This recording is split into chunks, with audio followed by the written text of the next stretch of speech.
बिस्मिल्लाहिर्रहमानिर्रहीम, अस्सलामुअलैकुम। मैं आपकी मेज़बान निशाल अदनान। आगाज़ करते हैं। आप सब जानते हैं PSL 10 सीज़न जैसे ही ख़त्म हुआ, साथ ही पाक बांग्लादेश सीरीज़ जो है उसका आगाज़ हो गया। पाक बांग्लादेश T20 सीरीज़ का जो पहला मैच है वो आज खेला जाएगा मकामी वक्त के मुताबिक 8 बजे लाहौर के कज़ाफ़ी स्टेडियम में होने जा रहा है ये मैच। और उससे पहले जो ट्रॉफ़ी की रूनुमाई है पाकिस्तान और बांग्लादेश के दरमियान, जो ट्रॉफ़ी की रूनुमाई है वो कर दी गई है। हम देख रहे हैं कि जो ट्रॉफ़ी थी उसकी रूनुमाई करते हुए कप्तान सलमान अली आगा पाकिस्तान की जानिब से और बांग्लादेश टीम के कप्तान लिटन दास जो है उन्होंने ट्रॉफ़ी की रूनुमाई की।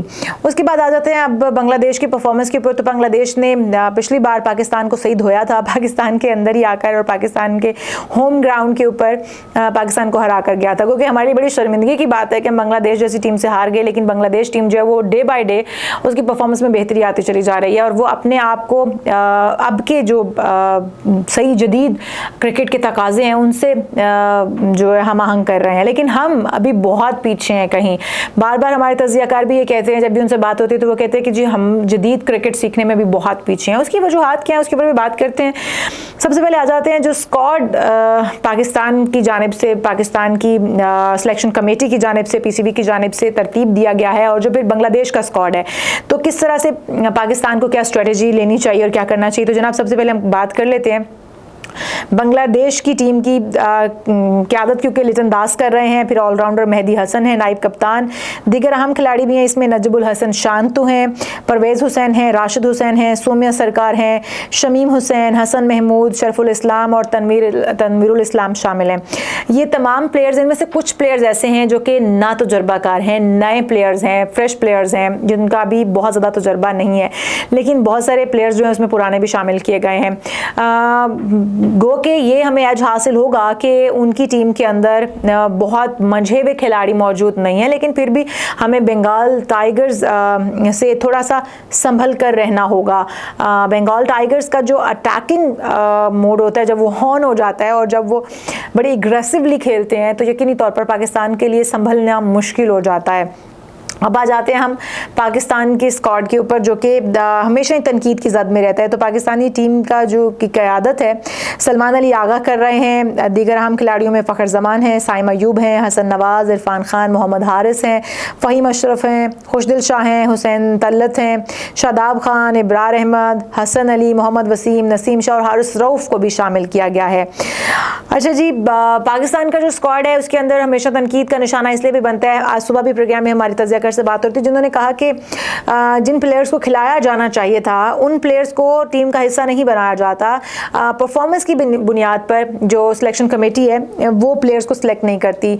अब सिलेक्शन कमेटी के ऊपर किसी किस्म का प्रेशर है या PCB के ऊपर किसी किस्म का प्रेशर है कि जिन खिलाड़ियों को खिलाया जाना चाहिए, जिनकी परफॉर्मेंस पिछले कुछ मैचेस में बेहतरीन गई होती है, उनको एकदम से निकाल कर बाहर बिठा दिया जाता है। और जिन प्लेयर्स ने पीछे कहीं परफॉर्मेंस दी होती है बहुत पहले और उसके बाद वो फॉर्म में भी इवन नहीं होते, उन प्लेयर्स को उठा के, जिनका इतना तजुर्बा नहीं होता उनको उठाकर हम टीम में शामिल कर लेते हैं। इस बार भी कुछ इसी तरह से हुआ है। कुछ प्लेयर्स जो है वो अनएक्सपेक्टेडली टीम में शामिल कर लिए गए हैं, लेकिन फिर भी हम उम्मीद इसलिए कर रहे हैं, हम इसलिए खुशफहम हैं क्योंकि उसकी वजह यह है हमारी खुशफहमी की, क्योंकि हम लोग जो है वो ये तवक्को लगाए बैठे हैं कि हम होम ग्राउंड में पाकिस्तानी शाहीन खेलेंगे तो यकीनी तौर पर अच्छी परफॉर्मेंस देंगे। अच्छा जी, आप परफॉर्मेंस की बात कर रहे हैं तो पाकिस्तान को क्या स्ट्रेटजी अपनानी चाहिए, क्योंकि पाकिस्तान अपने होम ग्राउंड पे होगा तो पाकिस्तान को अपनी पिचेस का अच्छे से अंदाज़ा है कि पिच कितनी बेहतरीन है, बॉलिंग के लिए अच्छी है, स्पिनर्स खिलाने चाहिए, फास्ट बॉलर्स खिलाने चाहिए, या बैटिंग में हम अच्छी परफॉर्मेंस दे सकते हैं, पिच किसके लिए ज़्यादा मौजू है।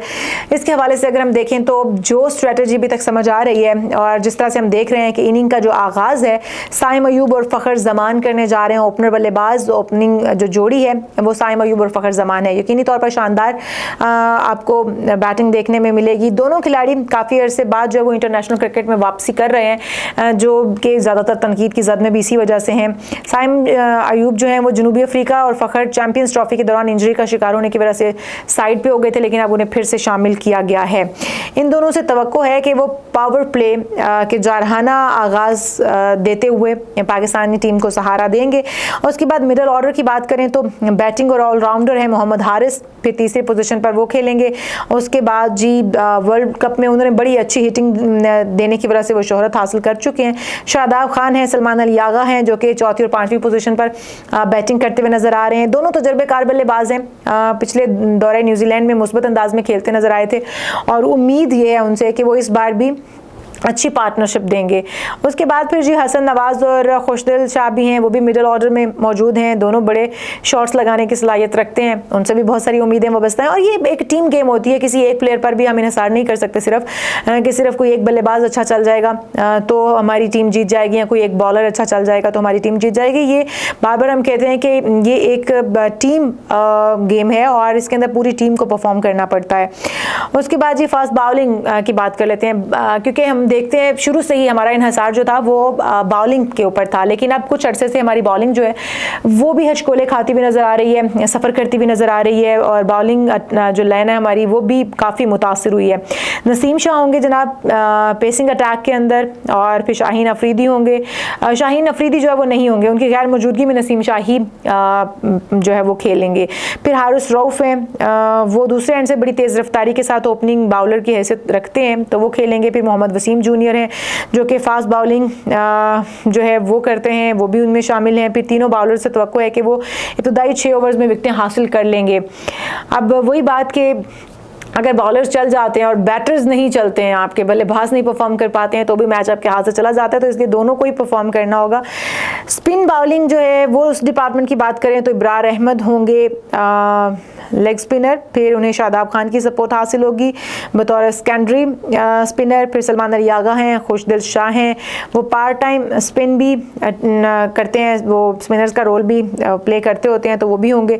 अच्छा, क्योंकि मैच बुध को शुरू हो रहा है और बांग्लादेश का जो बॉलिंग अटैक है वो हम देख रहे हैं कि उतना तजर्बेकार नहीं है, उनके उतने सीनियर प्लेयर्स जो है वो बॉलिंग के अंदर मौजूद नहीं है। तो अब ये सोचना होगा पाकिस्तान को कि पाकिस्तान को अगर ड्यू फैक्टर नहीं है तो पाकिस्तान को पहले बॉलिंग करनी है या बैटिंग करनी है अगर पाकिस्तान टॉस जीत लेता है। और फिर ये भी देखना होगा कि क्या जो अब का मौसम है इसके अंदर बैटिंग पाकिस्तान के लिए इससे पहले मौजूद रही या बॉलिंग रही। अब देखते हैं आज के मैच में, आज रात 8 बजे मकामी वक्त के मुताबिक लाहौर कज़ाफ़ी स्टेडियम के अंदर मैच होगा और यकीनी तौर पर शायकीन क्रिकेट बहुत ही पुरजोश होंगे इस मैच को देखने के लिए और बांग्लादेश को पाकिस्तान बुलाकर हराने के लिए भी बड़े ही पुरजोश होंगे। और बंगाल टाइगर्स भी किसी से कम नहीं है, लेकिन एक बार फिर से वही बात आ जाती है कि उनका बॉलिंग अटैक इस बार हमें कमज़ोर नज़र आता है, ना तजर्बाकार नज़र आता है, जिसका पाकिस्तान भरपूर फ़ायदा उठाएंगे। शाहीन अगर एक बेहतरीन स्ट्रेटजी के साथ मैदान में उतरे तो यकीनी तौर पर कामयाबी समेटेंगे इंशाअल्लाह। हमारी बहुत सारी दुआएं पाकिस्तान टीम के साथ, पाकिस्तानी शाहीनों के साथ।